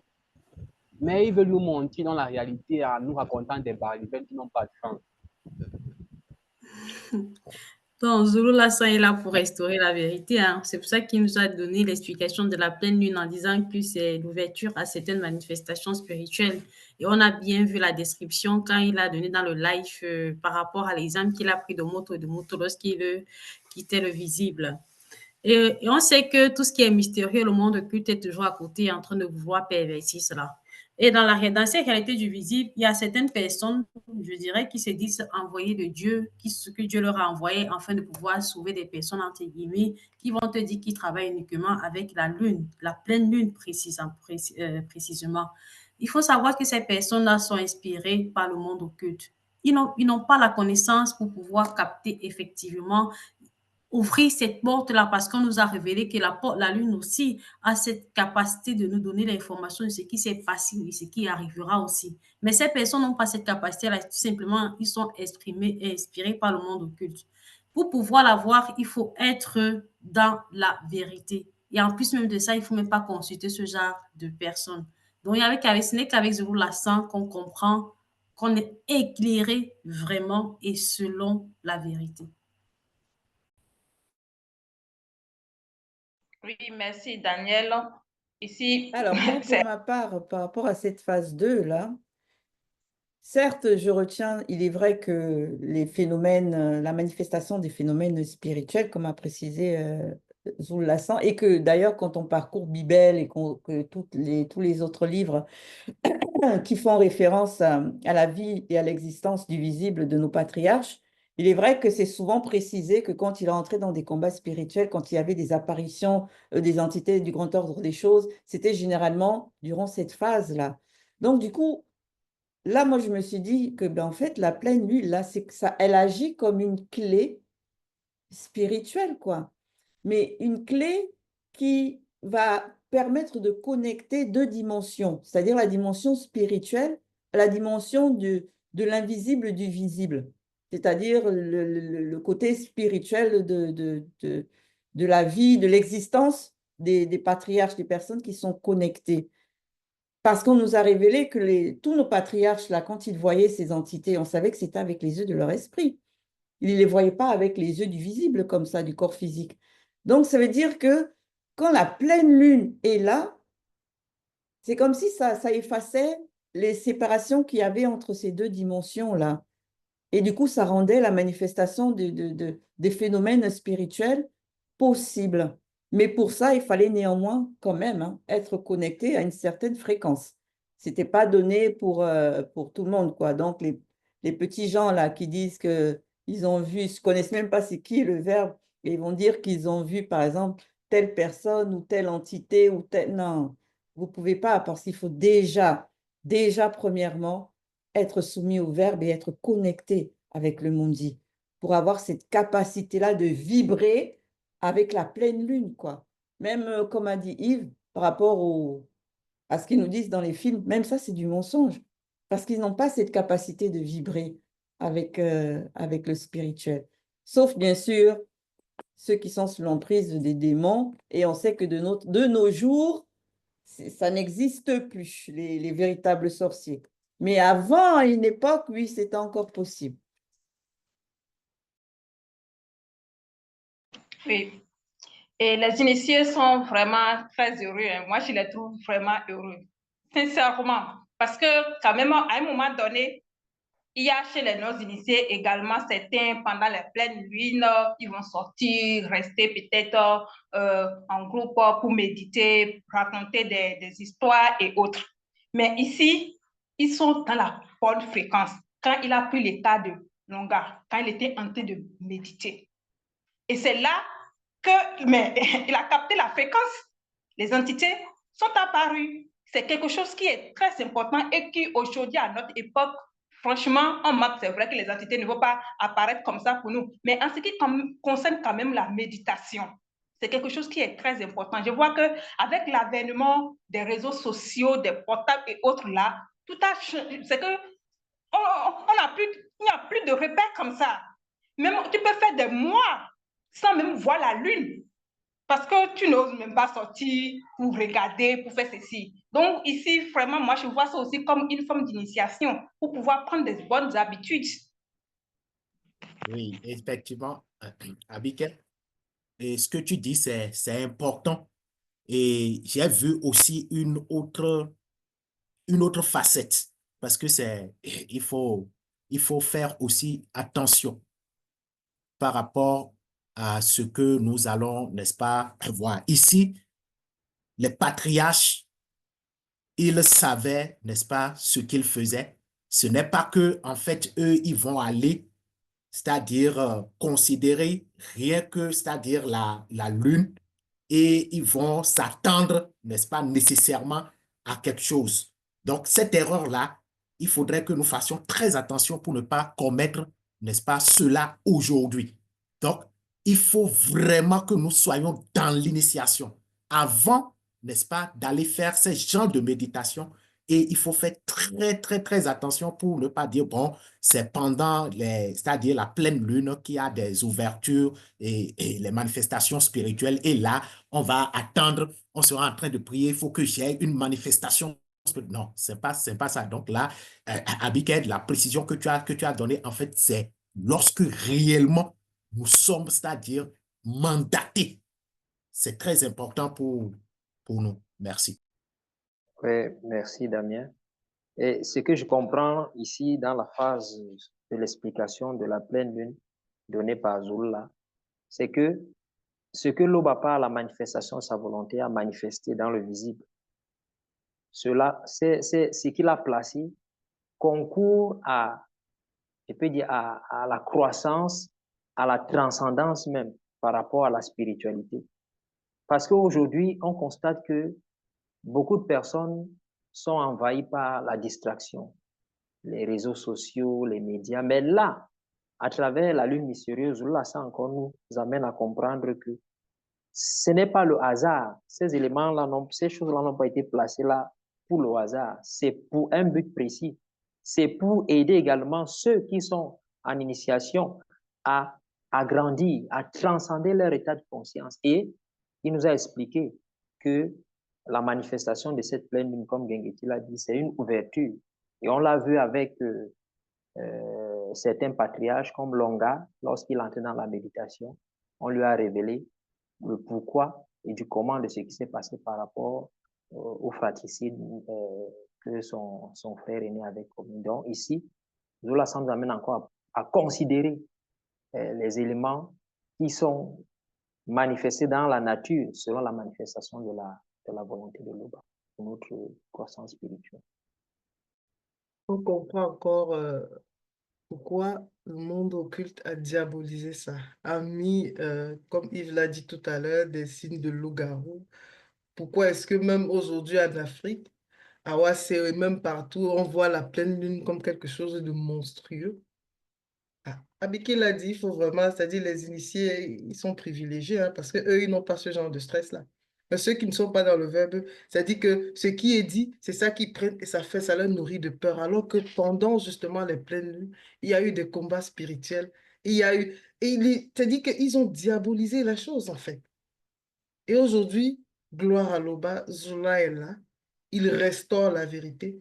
Et puis, il ne faut plus on voit ça comme une sorte de fiction, un truc qui fait peur, quoi. C'est une bonne chose pour celui qui est soumis au verbe, pour celui qui marche selon le verbe. Il doit prendre ça comme une bonne chose et ressentir justement cette protection-là du verbe.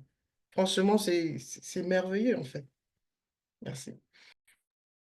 Ouais. Donc, comme a dit Abiké, il faut fermer vos téléphones et éloignez-vous des télés, toute forme de distraction. On a la preuve, un autre patriarche Moto, qu'est-ce qu'il faisait de son temps? il passait à observer la nature, à méditer.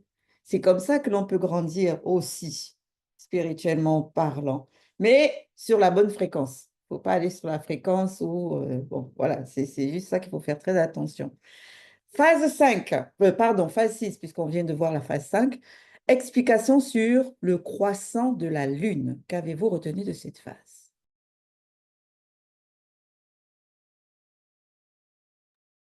Moi, ce que je retiens ici déjà d'abord, c'est cette précision-là que Zoulasan a encore exposée lorsqu'il a parlé de l'arc de la Lune. Parce que lorsqu'il a essayé de nous montrer le croissant, il a dit le croissant, puisqu'on voit pour ceux qui mangent les croissants, mais dans la précision, dans Doubissé, il a parlé de l'arc de la Lune. Parce que lorsqu'on regarde même cet arc-là et le croissant, il n'y a pas une ressemblance. Il n'y a pas une ressemblance. Donc, Zoulasan apporte encore la précision, il corrige les anomalies. Et il nous a fait comprendre que ces phénomènes-là, ces manifestations de la Lune-là ont une explication spirituelle. Et il nous a fait comprendre que c'est le début de la ça représente le début de la manifestation du combat spirituel. Ça m'a aussi amené à réfléchir, comme il a dit même dans le live, lorsqu'on voyait et lorsque je vois souvent, parfois la Lune fait certaines manifestations, certaines couleurs, avant que j'appelais bizarre. Mais aujourd'hui, je comprends que ce n'est pas bizarre. Parce que ce que l'eau va manifester n'est pas bizarre. Et là, il y a des explications que seul un initié en chef peut nous expliquer. Lorsque c'est orangé, lorsque c'est clair, lorsque ça a telle couleur, ça symbolise et ça signifie ceci. Donc, on est encore à l'école. Donc, et cette école-ci, là, c'est pas une école où on va nous enseigner les hérésies, c'est une école où on acquiert la connaissance véritable. Et on dit véritablement merci à Zoulasan. Effectivement. Vraiment. Vraiment, merci. Merci, vraiment, merci. Parce qu'il est vrai que, encore une fois, si on se basait sur ce qu'on nous a expliqué à l'école par rapport à toutes les phases de croissance, à un moment donné, même comme on dit selon l'expression, tu perds ton latin. Parce qu'un coup, on va te dire que ça, c'est le premier croissant. Après, on va te parler du dernier, du deuxième croissant. Il y a des formes différentes. On te dit juste, retiens seulement qu'après la nouvelle lune, la pleine lune et la nouvelle lune, mais c'est toujours plein. Tu dis, mais en gros, qu'est-ce qui est plein? C'est toujours la même chose qu'on voit là. Pourquoi vous dites que c'est pleine lune et pourquoi vous dites que c'est nouvelle lune? Donc, pour eux, la lune, c'est un cycle de vie et un cycle de mort, puisqu'on parle de nouvelle lune par la suite. Je me suis dit, mais attendez, alors que là, avec Zoula, non, mais c'est juste magistral. On comprend vraiment mieux pourquoi on dit que la lune, elle est mystérieuse, qu'elle a vraiment un langage codé qui n'est accessible qu'à l'élite, véritablement, de ceux qui sont connectés dans le verbe. Parce que l'arc, même en lui-même, dans le visible, on sait que l'arc, ça représente une arme. Et eux, ils veulent nous faire croire que c'est le croissant, le truc que tu manges. Alors que l'arc, c'est une arme dans le visible.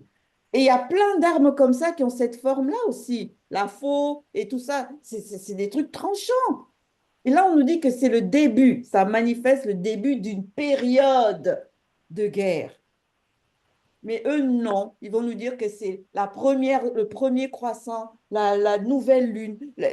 Non, mais à un moment donné, avec la spiritualité, on comprend tout, mais on comprend tout avec une telle précision. C'est tellement louable, tellement louable.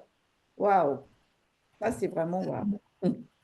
Vraiment waouh, Négati, vraiment waouh. Tu vois, précédemment, Zoulasan, on a vu dans les phases précédentes que la forme de la Lune, on va dire, c'est forme de cercle, donc comme une boule. Et généralement, parfois, tu peux rester, tu regardes le ciel et tu vois la Lune. Et lorsque le nuage peut couvrir une partie de la Lune, là, tu peux penser là que tu as un l'arc de Lune. Donc, encore là, il faut être initié pour pouvoir identifier que là, ce que nous sommes en train de voir là, c'est effectivement l'arc de la Lune et que c'est en ce moment qu'il y a le début des combats spirituels. Il ne faut pas qu'on se leurre par rapport à ça. Donc, il ne faut plus qu'on se laisse berner par ces soi-disant, on va dire, grand-père, tout le monde te dit là que, mais non, j'ai la connaissance, je suis né avant toi par rapport à son âge, que non, ici, quand tu vas voir la lune de cette façon, c'est ce qui est en train de se faire. Non, aujourd'hui, on a la vérité et on sait que ce sont les initiés et les personnes éclairées selon le verbe qui peuvent capter cette fréquence, voire même qu'effectivement, ça, c'est un arc de lune. Et là, c'est, comme Zula nous a mentionné, le début d'un combat spirituel. Mais moi, j'aimerais rebondir sur le fait que Zululasson nous ait parlé encore des couleurs, des différentes couleurs de la Lune. Et en fait, par rapport aux phases précédentes, on comprend en fait pourquoi la Lune aussi manifeste autant de couleurs, puisque le Soleil aussi manifeste des couleurs différentes. Et donc, par rapport même au fait qu'on ait appris qu'ils ont été manifestés à partir de l'eau primitive, ça explique encore davantage que vraiment Zulasan est le seul enseignant mandaté en cette époque. Parce que là, il n'y a même pas à tergiverser sur ce phénomène-là qui peut déconcerter certains. En fait, si on suit et qu'on comprend bien ce que Zulasan a détaillé tout durant du live, on comprend mieux. Oui, merci. Moi, je vais revenir encore sur cet acte-là. La précision, c'est que la lune mystérieuse fit apparaître son arc dans l'univers. Donc, comme Daniel vient de le dire, et on l'a aussi déjà traité, ce n'est pas que c'est la forme de la lune, mais ici, c'est la lune mystérieuse qui fait apparaître cet arc-là pour marquer le début du combat spirituel. Et ici, on sait que derrière tout ça, il y a des entités. Et spécifiquement, l'entité en charge de la lune mystérieuse. Donc ici, on voit que ça balaie complètement toutes ces notions de croissance, de quoi que les scientifiques disent, qu'ils n'ont même pas de sens pour faire croire que non, c'est aussi une forme de la lune. Non, arrêtez un peu. Et merci, Abike. Et Zulasan a rappelé, bon, il y a des formes de religion, je ne vais pas mentionner, n'est-ce pas, le nom ici, ils vont se reconnaître, qui ont pris, n'est-ce pas, ce symbole-là, qui ont pris ce symbole. Et sûrement, ils vont donner leur explication. Et tous ceux qui sont, n'est-ce pas, qui vont se reconnaître, qu'ils puissent suivre, n'est-ce pas, cet enseignement pour comprendre que toute explication que eux ils peuvent donner là-bas pour prendre, n'est-ce pas, c'est-à-dire ce signe-là pour symbole, en fait, ça n'a pas de sens. Donc, la seule chose que nous retenons ici, c'est ce que Abikel vient de dire et ce que nous sommes en train de dire. Donc, c'est le début, n'est-ce pas, du combat et de la manifestation du combat spirituel. Et c'est, en fait, on voit que ça mène toujours vers le spirituel. Ça mène toujours vers le spirituel. Alors que tout ce qui reste, c'est-à-dire c'est le physique. Oui, C'est vrai je que... comprends.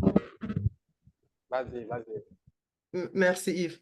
Oui, je comprends encore beaucoup plus encore le rôle justement de la Lune, hein, parce qu'en tant qu'horloge cosmique, savoir que lorsqu'elle présente son arc, ça signifie ceci, on comprend encore très bien le rôle. C'est-à-dire qu'elle fait, c'est-à-dire Zola, il entre, plus on avance dans le live, plus il entre en profondeur dans les précisions de le rôle réel de la Lune. Et ça, on peut le comprendre clairement. Il n'y a plus je suppose qu'en voyant cette forme, il n'y a plus, j'imagine que il n'y a plus, le Saint-Esprit m'a dit, voilà la vérité, c'est là.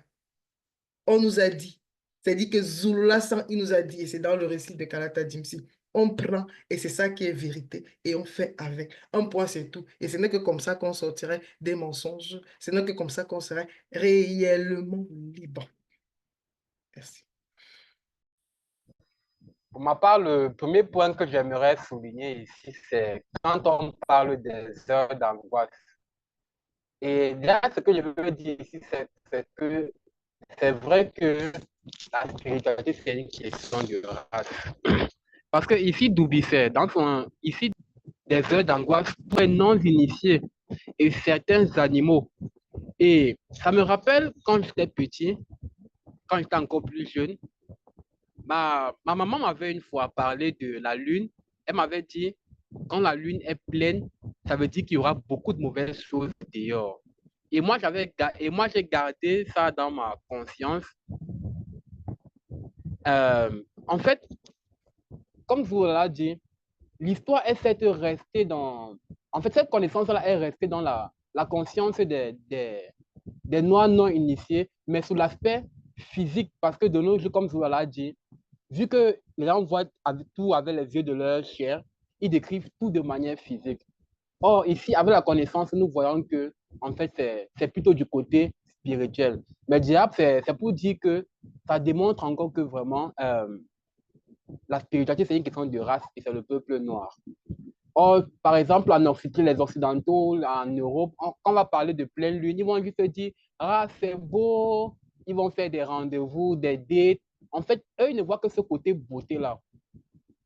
Ça, c'est le premier point. Et de deux, on dit que la plaie là, en forme de croissant, comme ils disent, mais ici on a parlé d'arc, ça représente le début du combat spirituel. Et ce n'est que normal, parce qu'avant d'aller en guerre, il y a une préparation.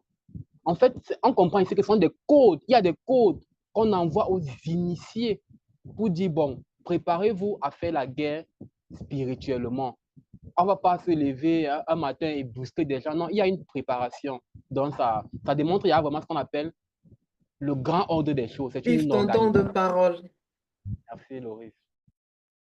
Merci Yves. Donc, du coup, on va aller à la phase 7. Zoulasan a intitulé cette phase-là « L'homme a-t-il marché sur la Lune ?» C'est une question. Et donc, vu que le temps nous est imparti, on va répondre très succinctement chacun à cette question. Moi, pour ma part, par rapport à cette question, l'homme a-t-il marché sur la Lune? Je dirais absolument pas. Il y a trop de contradictions, il y a trop d'hérésie, trop de manipulations qui prouvent que, pour moi, ça ne s'est jamais fait. Maintenant, Moi, vous... ah, pardon. Ah, vas-y, Bekiki. Merci. Je vais répondre comme Zouloulasan l'a fait. Non. Comme tu vois, on a dit de tout ce que nous avons vu précédemment, on a vu que Zula nous a fait savoir que la Lune elle a une protection cosmique, spirituelle et astrale. Spirituelle, on a vu qu'il y a une entité derrière. Astrale, elle a pris naissance à l'astral et elle est encore cosmique même en plus parce qu'on voit. Donc, ça veut dire que pour que quelqu'un puisse dire qu'il a marché sur la Lune, il faudrait qu'il puisse avoir tous ces accords-là de ces différentes entités qu'il y a derrière avant de pouvoir affirmer cela. Oui, Donc, Daniel, c'est pour cela que moi, je réponds maintenant absolument non. Loris. Non, non et non. Même les récits, là, c'est-à-dire que même les propres gens qu'on a envoyés, là, eux, ils disent ils n'ont pas fait. Donc, c'est non. Ils n'ont pas marché. Il n'y a personne qui est allé sur la Lune. On dit ici jamais ment, jamais ment. Donc, ça ne peut même pas exister. Complètement. Ma part, Les scientifiques sont mal. pour ma part aussi, c'est non parce que nous connaissons la mentalité des non-initiés et nous savons que les non-initiés, quand ils maîtrisent certaines choses, ils vont s'en servir à mauvais escient. Donc, c'est non. Donc voilà, nous allons donc nous retirer par rapport à l'analyse du live de Zoulasan, toujours dans la même espérance, on va dire ça comme ça, ou dans le même objectif plutôt, c'est que nos participations ont pu aider ou ouvrir des portes de méditation par rapport à justement ce thème-là pour tous ceux qui seront amenés à écouter ce live et notre débrief. Sur ce, on se dit au revoir et au prochain débrief, si le Père le permet.